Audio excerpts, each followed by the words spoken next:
ఎందుకు ప్రజలందరూ సంతోషించాలి అంటే వచ్చిన వాడు శిక్షకుడు కాదు, రక్షకుడు వచ్చాడంట. హల్లెలూయా.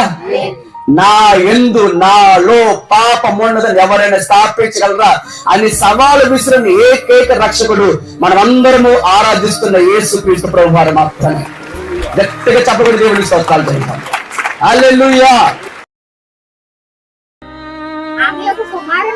ఆమె ఒక కుమారుని కనును, తన ప్రజలను వారి పాపముల నుండి ఆయన్నే ఆయన్నే ఆయన్నే అని ఎందుకు రాశారంటే ఆయన తప్ప ఎవరెవరు కూడా పాపములు రక్షించలేరు. హల్లెలూయా.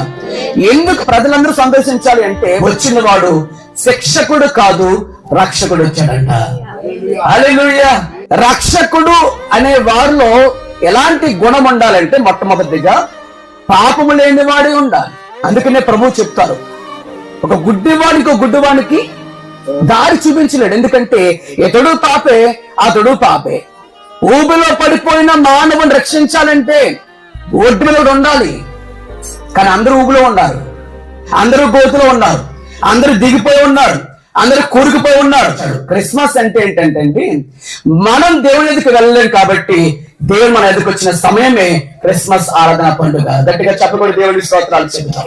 వ్రతములు పూజలు చేసిన గాని పుణ్యనదులలో మునిగిన గాని పాపము పోదు, మోక్షము రాదు. పాపము పోదు, మోక్షము రాదు.